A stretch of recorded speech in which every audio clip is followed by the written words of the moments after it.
ये चाबी है इस ब्लैक ब्यूटी की। This is the Opel Corsa 1.4 GSI। देखने को मिलती ही नहीं आजकल ये गाड़ियाँ, और इस कंडीशन में तो आप भूल ही जाओ। ये गाड़ी अनटच्ड है, सील टू सील। सिर्फ फ्रंट और रियर बम्पर्स पेंट कराए गए हैं, मैकेनिकली इसको अप टू डेट रखा गया है। बिलीव नहीं करोगे, 1 लाख के ऊपर चल गई है गाड़ी। कंडीशन से ज़रा भी नहीं लगता है।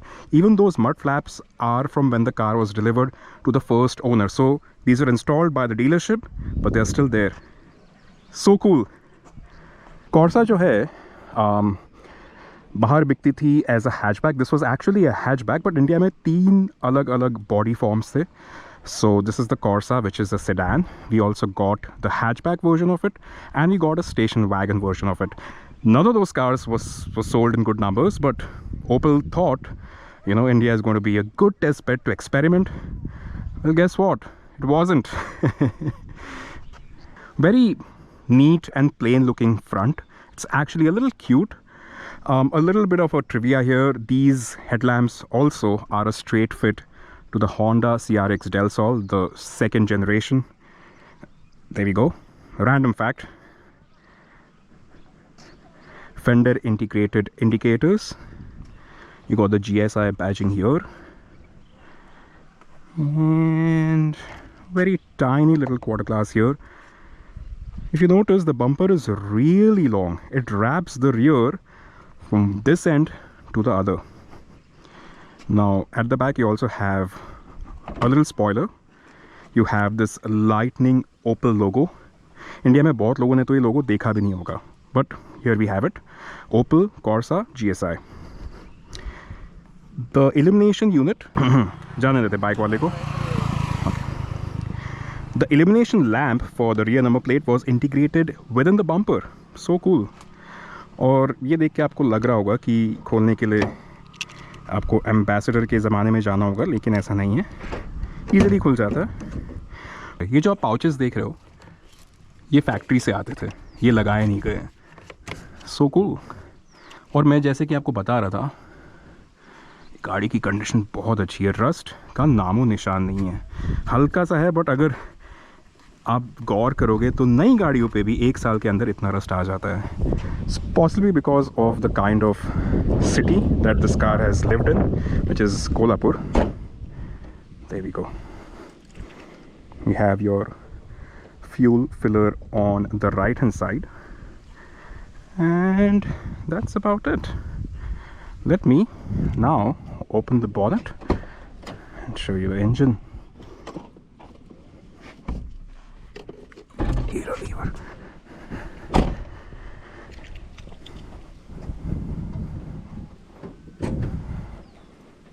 So 1.4 NA petrol wasn't really exciting.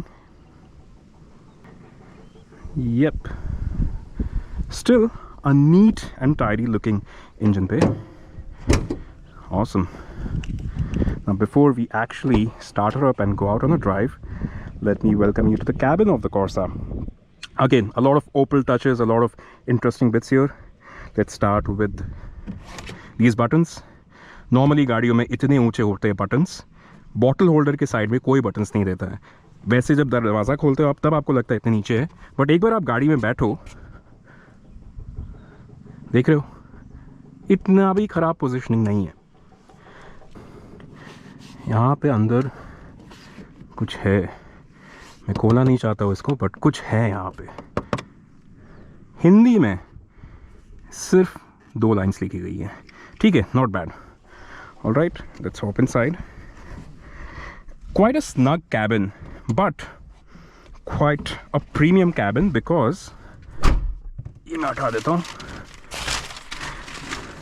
Dual tone है यार इस गाड़ी का फिनिश अंदर से, कितना कूल है। ये लो, स्टार्ट कर दी। ओनर ने इसमें, करंट ओनर ने इसमें ये फिटमेंट किया है। So this is basically a screen for your wireless Android auto and Apple CarPlay. Just going to crank the AC. An interesting feature there, I'll show that to you in a bit. But okay, dashboard, quite an interesting setup. You have small storage space here. You have this cylindrical sort of an element that runs through the width of the car, और इसको black रखा गया है.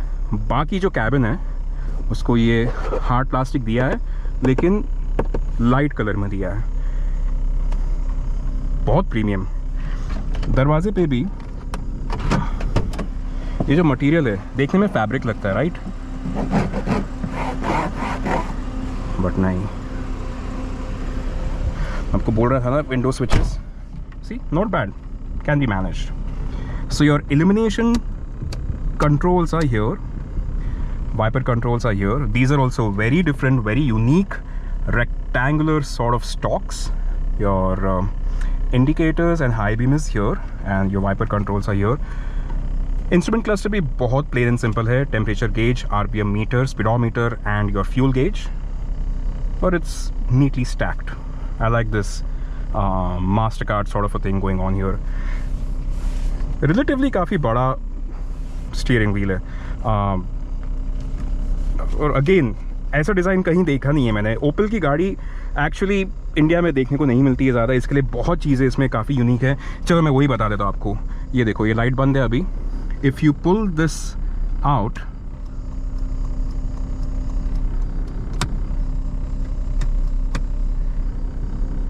And सिर्फ ये वाली light नहीं, पीछे भी इसमें एक रीडिंग लाइट दी गई है, प्रॉपर रीडिंग लाइट है। This is not a cabin light because look at the position, it's a proper reading light. So उसको आप चालू कर सकते हो यहाँ से।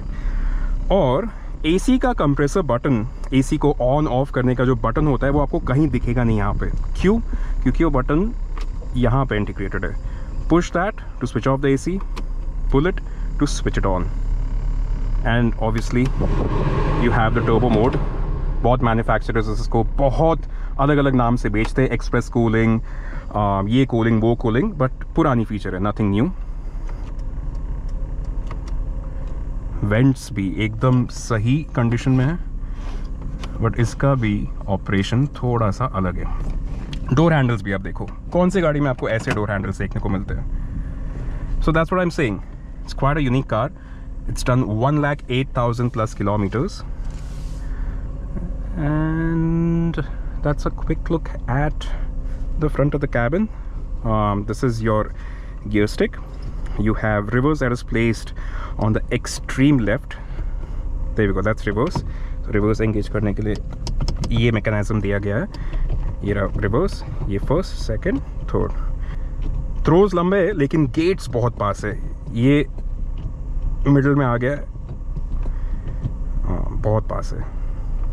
एसी को चालू कर देते हैं। There we go, such a cool thing, and it has lasted the test of time as well. ऐसा नहीं कि मतलब कूल बना दिया और मतलब 1-2 साल में ख़राब हो गया, नहीं, अभी तक चल रहा है। 1 लाख प्लस नहीं लग रहा है गाड़ी के अंदर बैठ के। ये भी काफ़ी इंटरेस्टिंग है। 12 वोल्ट सॉकेट हिडन है और एस्ट्रे भी आप ओपन बंद कर सकते हो।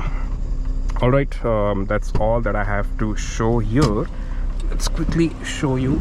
बिल्कुल जगह नहीं है यहाँ पे बैठने के लिए, as is the case with most of the cars from this era. You really had to squeeze yourself in here, and in terms of the practicality as well, no cup holder, no central armrest, no magazine holders, no sunroof, obviously nothing. Reading lamp है, उससे काम चला लो। Wow, quite an erect antenna. Controls for the rear windows are here. Nice. That's it. That's all I have to show you. Now it's time to take her out for a quick drive.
98 bhp का power है इसमें, ऊपर से इतना देखिए ना। हाँ 8 ton का गाड़ी है वो। हाँ हाँ हाँ हाँ नहीं, वो तो इनिशियल रिव्यूज़ भी इसके वैसे ही थे कि कार थोड़ी सी अंडर पावर्ड लगी लोगों को, वैसे बहुत कंफर्टेबल है। I mean, उस ज़माने में इतनी कंफर्टेबल सीटिंग स्पेशली इतने लंबे इंसान के लिए बहुत मुश्किल से मिलती थी, बट मेरे को यहाँ पे दिक्कत नहीं। बाकी कार्स में कैसा है, ये टच होता है, इसमें है तो मतलब पास है, बट इतना दिक्कत नहीं। सिर्फ एक है, वो 3 पेडल्स ना बहुत पास है, लग जाता है। हाँ क्योंकि मतलब मेरा भी अगेन शू साइज 11 है, तो वहाँ पे बस मेरे को लगा कि एक्सीलरेटर दबाते दबाते ब्रेक पेडल ज़्यादा दूर नहीं है, बिकॉज अदरवाइज तो इसका सस्पेंशन बहुत अच्छा है, इंजन बहुत स्मूथ है, एकदम रिफाइंड है, कार बहुत रिफाइंड है। मैंने ऑयल भी 0W40 डाला है, राइट, जो इंपोर्टेड आता है ना सिंगापुर इंपोर्ट, वो डाला है मैंने, मोबिल 1 का 0W40 एकदम प्रीमियम लेवल। गियर भी फ्यूज का डाला है मैंने, फुल्ली सिंथेटिक। और बाकी ऑयल ट्रीटमेंट भी किया, आपको फोटो सेंड किया था ना ऑयल मैंने डाला। रैटलिंग पे एक्चुअली नहीं है गाड़ी में, ये मैंने आफ्टर मार्केट स्क्रीन की वजह से हाँ दिखता है वो हिलते हुए, उसका भी करना है अभी कुछ। यहाँ पे फोम डालोगे कुछ तो हो जाएगा, बट दिखना अच्छा दिखना चाहिए वो। एक ये हिल रहा है और एक स्पॉइलर हल्का सा हाँ हाँ, उसके अलावा तो और कुछ नहीं।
नाइस, मज़ा आया काफ़ी। सस्पेंशन जो उनका ऐड था सेम वैसा ही है, बहुत अच्छा सस्पेंशन है। मतलब ऑब्वियसली वो ऐड थोड़ा ओवर एग्जैजरेट, वो थोड़ा ओवर द टॉप था हाँ, बट वैसे बहुत, मैं सस्पेंशन से बहुत इम्प्रेस्ड हूँ।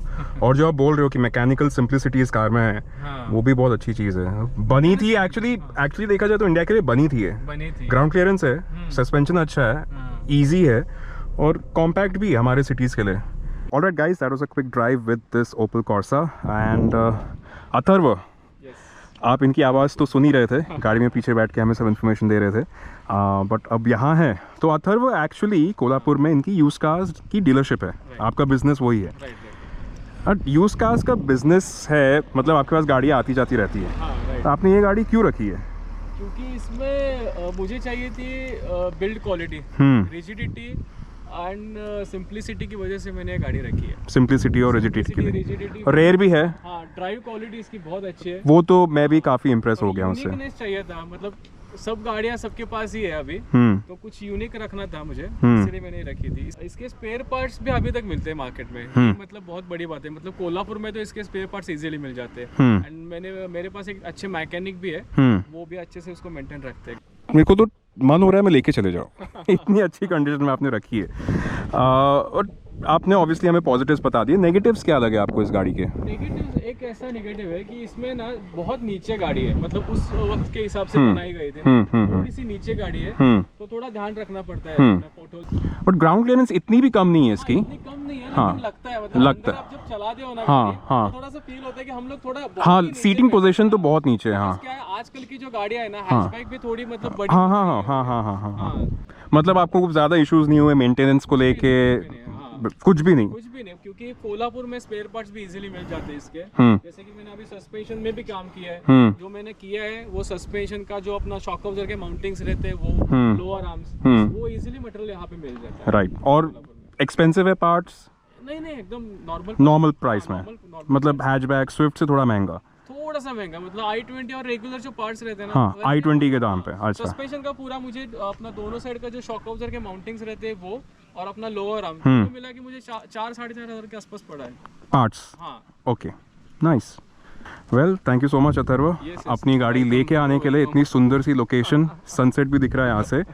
और ये कॉर्सा जो कि तब निकली थी जब हमारे पास लाइसेंस नहीं था, तो ऑब्वियसली तब हम चलाना नहीं पाए, तब पेरेंट्स ले भी नहीं पाए, बट आज मौका मिला है, तो आज काफ़ी इंटरेस्टिंग दिन रहा है। इस गाड़ी पे वाओ इसीलिए वाओ मतलब ऐसी गाड़ी पे सीखना, अगर ठुक जाती मुझे ये बात की खुशी है कि एक मतलब कार एंथुसियास्ट ही ऐसे समझ सकता है इन गाड़ियों को, मतलब ऐसे भी लोग हैं आपके जैसे इतने जेन्युइन, ये सुन के मुझे अच्छा लगा। Thank you thank you very much. Anyway guys, thank you so much for watching this episode and I will see you in the next one. Bye bye. Bye बोल दो कैमरा को, bye bye.